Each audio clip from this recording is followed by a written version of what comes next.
ആ ഇപ്പൊ ഞാൻ സന്തോഷത്തിൽ പറഞ്ഞുകൊണ്ടിരിക്കുകയാണ്.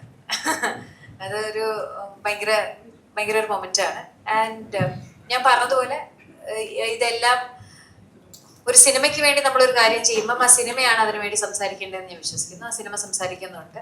സിനിമ പ്രേക്ഷകർ സ്വീകരിക്കുന്നതിലും ഓരോരുത്തരുടെ എഫേർട്സും എടുത്തു പറയുന്നത്. ഇപ്പൊ സിനിമയുടെ റിവ്യൂസ് വരുമ്പോഴും പലരും പറയുമ്പോൾ പൊതുവെ എല്ലാവരും ഒന്നോ രണ്ടോ കാര്യങ്ങൾ പറഞ്ഞു പോകുമല്ലോ. ഇവിടെ എടുത്ത കോസ്റ്റ്യൂമിന്റെ കാര്യമാണെങ്കിൽ മേക്കപ്പ്, VFX, ആർട്ട്, സിനിമാറ്റോഗ്രഫി, ഓരോരുത്തരുടെ പെർഫോമൻസസ് ഓരോന്നും എടുത്ത് പറയുമ്പോൾ ഭയങ്കര പേഴ്സണലി ഭയങ്കര സന്തോഷമുണ്ട്. കാരണം ഇവരുടെ ഈ ഹാർഡ് വർക്ക് നമ്മൾ നേരിട്ട് കണ്ടതാണല്ലോ.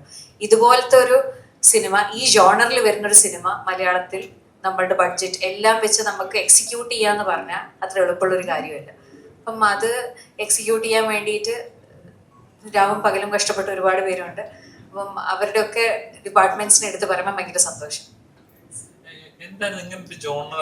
ഇപ്പൊ നോർമൽ എല്ലാവരും രജീഷ എന്ന് പറയുമ്പോൾ നമുക്ക് കാണുന്ന ഒരു ടൈപ്പ് ഓഫ് കഥാപാത്രങ്ങൾ, അതൊന്ന് ബ്രേക്ക് ചെയ്യണം, പ്രേക്ഷകരിലേക്ക് വേറെ ലെവലിലേക്ക് എത്തിക്കണം. ഭയങ്കര ആഗ്രഹം ഉണ്ടായിരുന്നു, പക്ഷെ ഒന്നും വന്നില്ല എനിക്ക്. അങ്ങനെയല്ല ഞാൻ പറയുന്നത്, എല്ലാം ഇപ്പൊ കളങ്കാവലിന് മുന്നേ എന്റെ അവസാനത്തെ റിലീസ് മധുര മനോരമമാണ്. എത്ര ഗ്യാപ്പായി.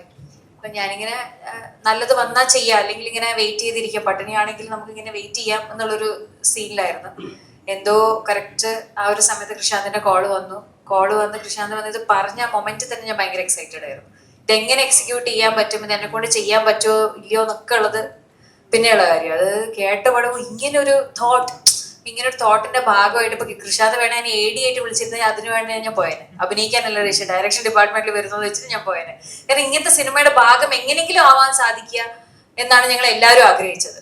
അപ്പൊ അതിന്റെ കൂടെ ഫ്രീഡ എന്ന് പറയുന്ന പോലത്തെ ഒരു ക്യാരക്ടർ കിട്ടിയത് ചെറിയ ടോപ്പ് ഓഫ് ദ കേക്കാണ്. അത്രയും അതെ, ലോട്ടറി പോലെ.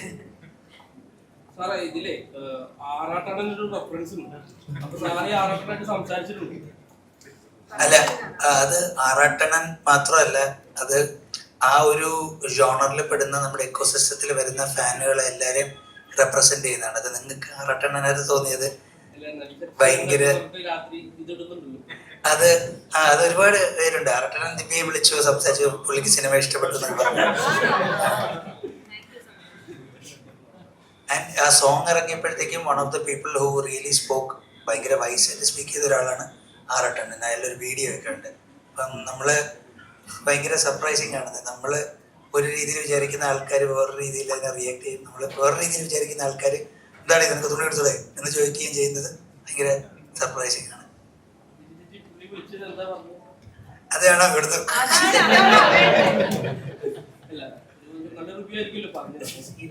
അതെ, ഇഷ്ടപ്പെട്ടെന്ന് പറഞ്ഞു.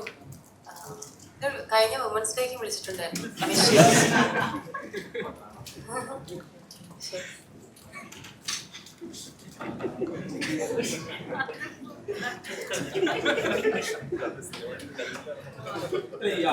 പോലെ തന്നെ ഒരുപാട് ആൾക്കാർ ദിലീപേട്ടന്റെ ഒരു വാക്ക് അതില് ഉപയോഗിക്കുന്നുണ്ടായി.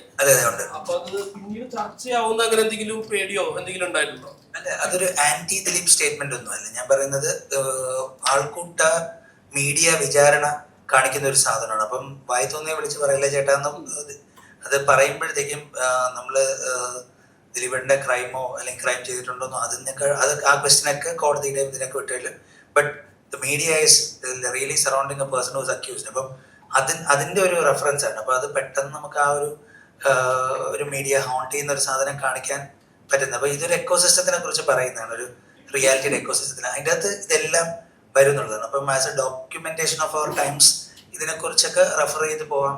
അതിനെ നമ്മൾ ഭയക്കേണ്ടതില്ല എന്നാണ് വിചാരിക്കുന്നത്.